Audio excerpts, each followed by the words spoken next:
And here we go. Once again, side delta. And in the bottom right hand corner of side delta, we have the most likely Latin American player representing Unidos por el Vicio, the Red Terran. It is Kyo.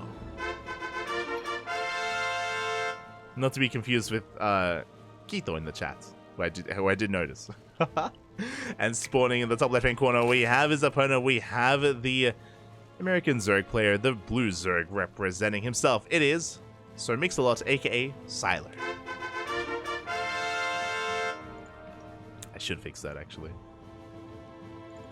Hold on.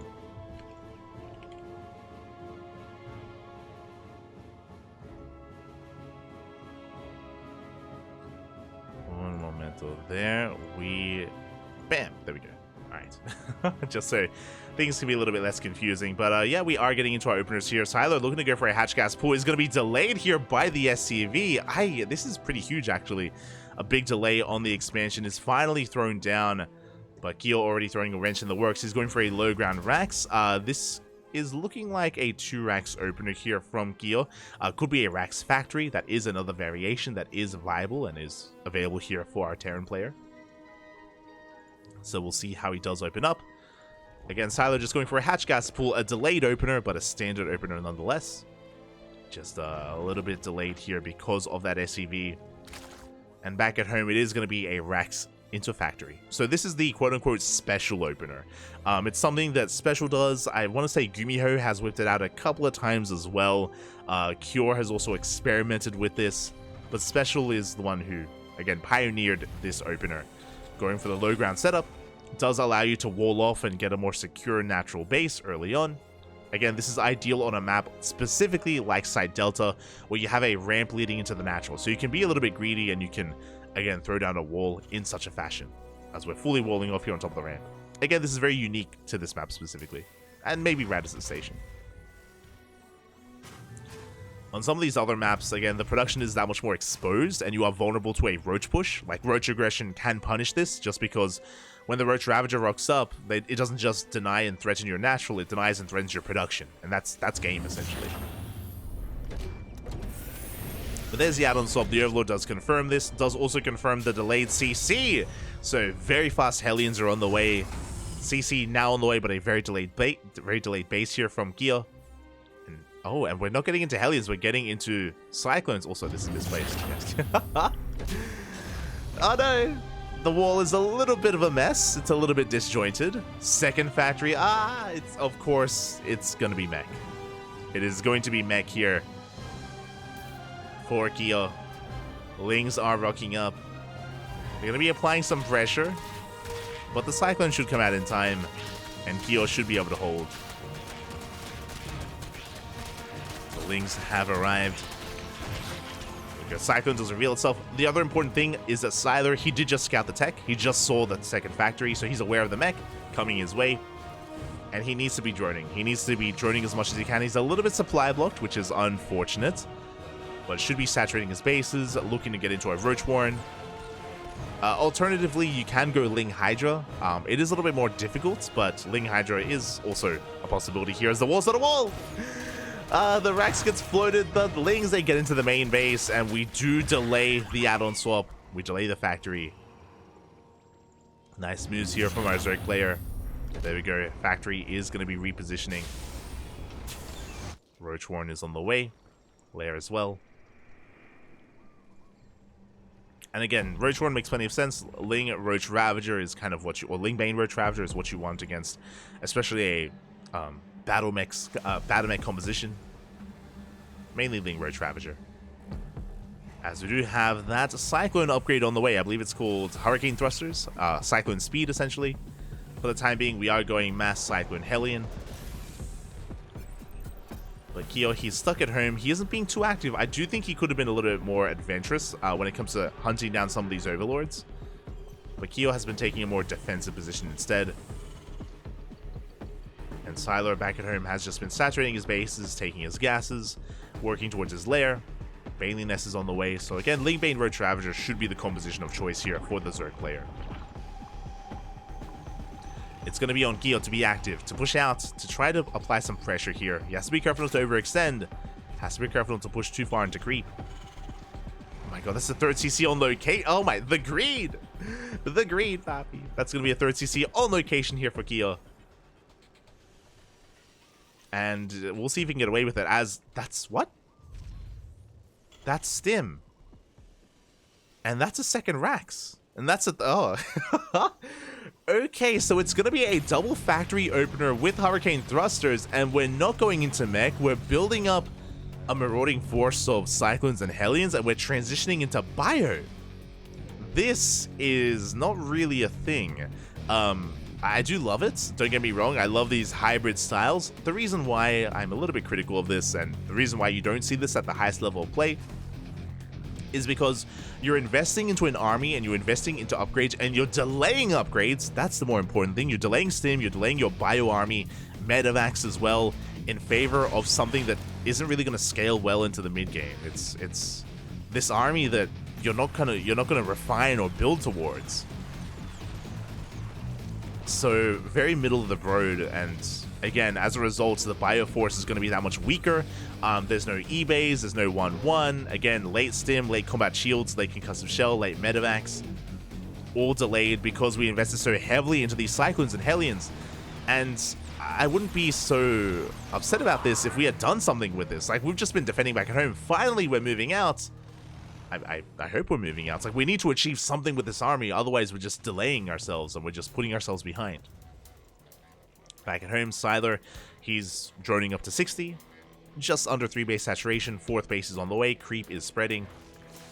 We have our 1-1 upgrades. I'm not too fond of the +1 carapace. It looks like Sylor's going for a Roach Ravager heavy composition instead of a Ling Bane Roach Ravager. But regardless, he has the Baneling Nest, and Baneling speed is done. And this is the problem as well. Like, it's not like you're bamboozling your opponents and tricking them into making a subpar army that isn't ideal against Bio. Like, no, this can work as well. Like, Ling Bane Roach Ravager, not the worst against a Bio army. And we're sending it. We're cutting workers at 3 base saturation. Drop a Lord is on the way. The Lings are amassing. Sylor is getting ready for his push. And Gia is underprepared for this. Here we go. We are pushing with a mass amount of Hellions and Cyclones. A couple of Marines supports. We do have a drop alert into the main. The Baneling drop! Banelings are making their way towards either the main or the 3rd base. Lings, they do catch these Marines. They get a surround. Marines are going to be going down. We do respect the Hellion Cyclone, and we're going straight for the mineral line, and there's no reaction. Yeah. The drop comes in. The mineral line goes down. How many SCVs? 15. 15 SCVs go down. Basically a mineral line.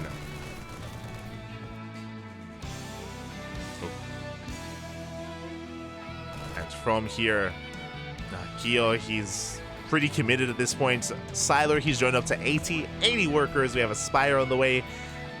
I'm not too sure if I'm fond of the Spire, but hey, we're taking up, we're just gaining access to potentially a Muta Switch, or even Broodlords as we go in later into this game. Melee upgrades are in production. We have Infestors for fungal growths. We're pushing in. This 3rd base is so exposed, and we have to give it up. Keo out of position. He's pushing. We're going for a base trade, essentially. Keo going to be giving up on his 3rd. And meanwhile, he's pushing towards the 4th base of Sylor. It's all or nothing. Stim is done, but Stims are very finite. We do get the Queens. And the drones. Oh my god, the entire mineral line is going to be going down. We do Stim once. We don't have Medivacs. We cannot heal up these units. And Sylor, he's racing back home. He will lose his base. That's a lot of damage. That's almost 20 workers going down. But the Cyclones are exposed. We do land with most of the fungals. And the Cyclones cannot kite away. The Bio army stims in, but again, they're already battered. They're already bruised. And Sylor will clean this up.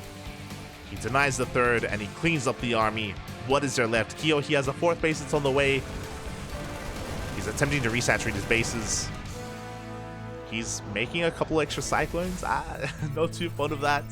Greater Spire is on the way here for Sylor. And Sylor, all he has to do is just resaturate his 4th and just remax on Ling Bane Roach Ravager once again. There's no power units here. There's no tanks. The upgrades of the Bio army is still catching up as we have +2 attack on the way. Widow mines are being set up as well. And here comes the Overseer just to make sure we're aware of what's going on. A good scout from Sylor. Gets eyes on the Raxes, the production, the lack of additional tech. Want to make sure that there's no, I don't know, fusion core or maybe additional factories to go back into mech play. Instead, it's going to be Bio. And Kyo is pushing. I need to get rid of this turtle. Turtle going to be waving to the army as Kyo is moving out. Again, plenty of Marines and, sorry, plenty of Wingbane waiting for him. Queen is going to go down. The Banelings! Massive connections. The splits are not there. We're too far into creep. And Sylor will completely shut this army down. Aye, aye, aye. Not like this. We have plenty of medevacs, but very little to support. Very little for the medevacs to support, I should say. Kyo, he's getting back into this economically. We're back up to 60 workers from 40. So, you know, he's remaxing and resaturating. That's true. But his army is lacking. That's the problem. Force a cancel on the 5th. That's going to be a kill on the CC. Ay, ay, ay. Behind this, Vipers are on the way. We're a little bit oversaturated, and we could do with just refining our economy here. But for the most part, Sylor, he's backing off. He's remaxing. And Kyo is pushing. 2-2 still on the way. Still not quite done. Working through these rocks. Double expanding even. I appreciate the tenacity to double expand. I mean, he needs to do something crazy to come back into this, and if Sylor leaves him alone, then Kyo, he will be able to remax. Like, he's only down 20 supply. That's still a lot, but... but the Broodlords are on the way. The Broodlords are upon us. They're not done yet. They're not in position. We're going to be able to push in towards his 4th base. There we go. We do throw down some blinding clouds. The Link Bane rolls on him. We don't even need the Broodlords as we fungal growth those Metamax. Personally, I would have liked Corruptors instead of Broodlords just so we can have some anti-air to shut down these Metamax. Regardless, we do push forward. We shut down the army. And Kyo is on his last legs. I almost called him Kyler. Kyo is pulling back here to the safety of his tanks. He does have 3 tanks. Big tank volleys.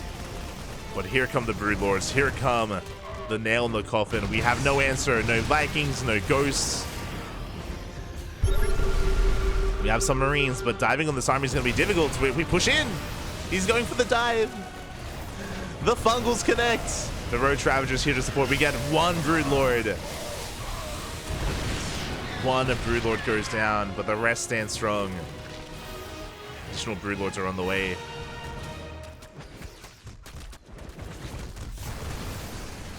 Yeah, Kyo, he's going to try to dive on this army as well. He gets on top of some of the Broodlords, at least 2 of them go down. The Biles! Oof. The Bio army actually getting a lot done. We get another Broodlord. There's, oh my god, they're going to be denied. Kyo fighting back. This was a risky move, but he got on top of the Broodlords. He shut them down. Only 2 remain, and we're looking to chase them down as well. Vikings have arrived.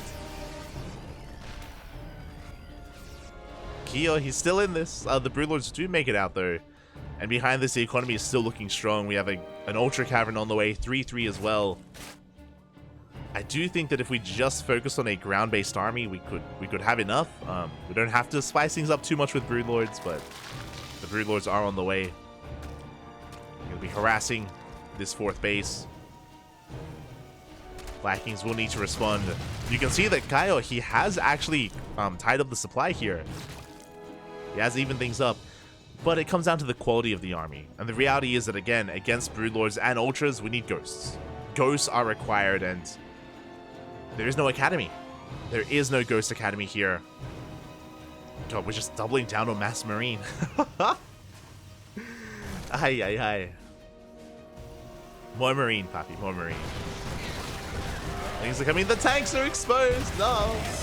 Tanks are going to be going down. These Super Lords are going to be hunted down by those Vikings. Banelings, they don't have the best connections. This is becoming an overextension here from Sylor. Uh-oh. The Marine Army, we're coming in for a surround. There's no way out. And Sylor is going to lose everything here. Now, he does get into the mineral line, and he's killing a couple of workers, but every single Broodlord goes down. I said this before. I think we're overcomplicating things. We don't need Broodlords. They're hurting us more than they're helping us. We just need Ling Bane Ultra. Even just Ling Bane. Ay, ay, ay. And just like that, Kyo, he takes a massive supply lead. He's doing this. He's pulling this off. He's double expanding, getting more bases. Planetary is done. He's heavily oversaturated, and he does need to transfer his workers. But outside of that, mate, he's popping off. Let's go. Let's go, Papi. 3-3's on the way. 3-3 is about to kick in for Sylor, though. These upgrades, they're on the horizon. Kindness plating as well. Do we have any ultras? Looking at the units tab, we do not. Ling Bane Infestor. Now, something that's very important. We need to split. We need to spread our units. This army is so fragile. The Banelings are coming in. There's no split. We take the Banelings to the face. The fungal growth as well. And just like that, Sylor cleans up the army. Not like this.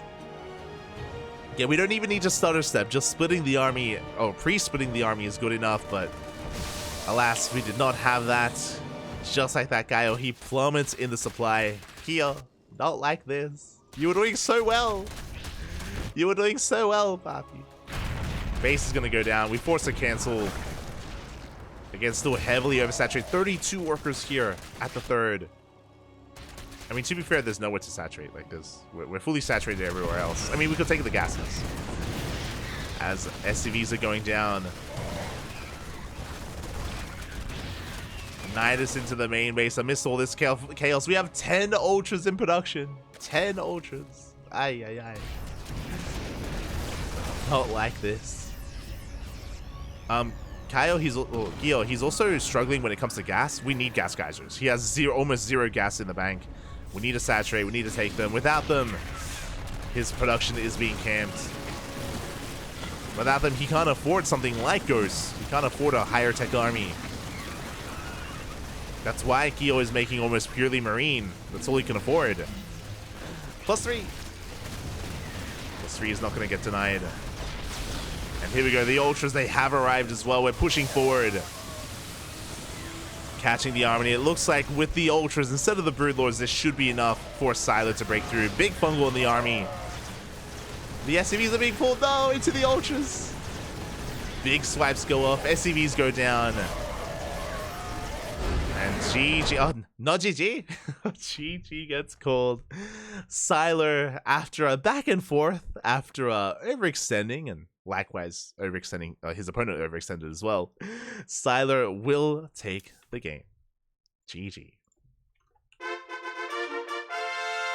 I'm shaking my head. Shaking my head. GG, well played. Neither player wanted to win. Neither. But yeah, just some big overextensions from both players. I do think that kind of, I guess, a bit of a PSA here. Broodlords, they have their place in this matchup, but they're not the kind of unit that you just want to like move out with and just push with. You know, Broodlords, they're very slow, methodical. You have to be very careful. They're very positioning based as well. And we saw that Sylor, he almost lost the game because of those Broodlords as well. There's a time and place. There are siege units, and I would say that they're ideal if the Terran player is turtling. I'm sure you've seen before, but Terran players, at times, they are prone to, like, walling off with tanks, with sensor towers, with missile turrets, you know, getting up to 3-4 bases, working towards a 5th. And that's very iconic on Gresson, for example. And that's where these Broodlords can really come into play to trade efficiently and to kind of break these contains. But when you're up against a mobile bio army like this, like, not ideal, not ideal. We saw them just get completely surrounded and completely shut down. But eventually, you know, we were able to get into a more robust army with those Ultras and able to break through. GG, well played. Well played, well played. And with that, that is our second replay cast in the books, and we have two more. We have two more ahead of us. 2 more on the horizon.